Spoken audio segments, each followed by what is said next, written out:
Oh, quel beau soleil dans mon âme.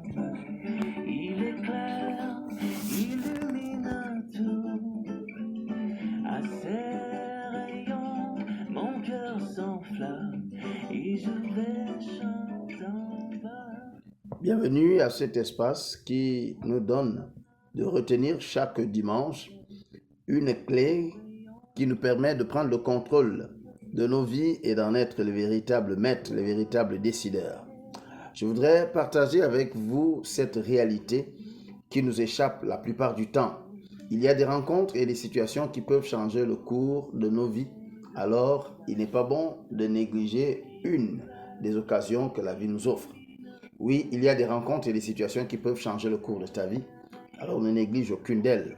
Et je voudrais ajouter que chaque fois que nous nourrissons une ambition noble, une ambition digne, le Seigneur dispose devant nous des personnes à mesure de nous accompagner dans notre projet.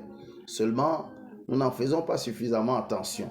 Hélas, dans le récit de Luc, notamment dans Luc chapitre 19, verset 8, Zachée est conscient de l'aspect spécial de cette rencontre. Aussi se précipite-t-il à dire « Je donne aux pauvres la moitié de mes biens, et si j'ai fait tort de quelque chose à quelqu'un, je lui rends le quadruple. » Avec quoi va rester Zachée? Comment va-t-il faire pour maintenir son rythme de vie et remplir ses fonctions quand on sait, comme vu à l'introduction de cet écrit, que les publicains devaient parfois préfinancer leurs activités et attendre de récupérer leur dû plus tard?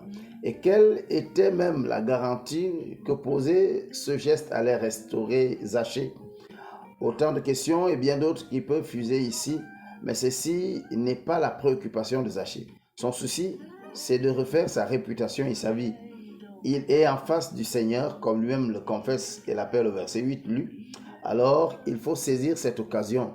Qui sait si elle se représentera une autre fois? Aussi compte-t-il tout faire pour faire de cette situation qui peut être unique la situation de sa vie nouvelle, le déclic de son renouveau. Décidément, cette rencontre avec Jésus va profondément modifier la vie de Zachée. Et si vous la regardez de très près, elle ressemble étrangement à certaines situations que vous avez déjà vécues. Essayons de voir. Une fois de plus, scrutez votre vie minutieusement. Des rencontres et situations singulières, n'en avez-vous pas déjà vécues?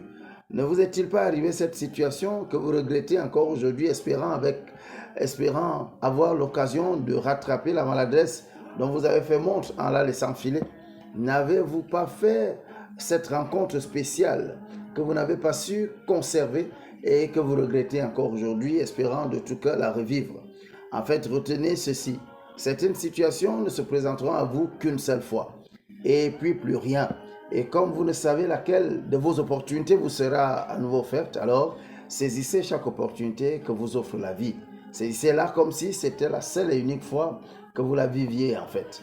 Vivez chaque ouverture que la vie vous apporte, chaque opportunité que chaque jour vous offre comme étant unique, singulière, comme si elle ne se présentera plus jamais. Alors vous ne passerez jamais à côté de l'opportunité de votre vie, de la rencontre de votre vie, celle qui changera le cours ou alors toute votre vie. N'écrivez pas votre vie comme faisant usage d'un brouillon, comme si vous la mettrez au propre plus tard. Chaque situation est unique. Intégrez-le et vivez avec cela au fond de vous. C'est le secret de la réussite des grands hommes.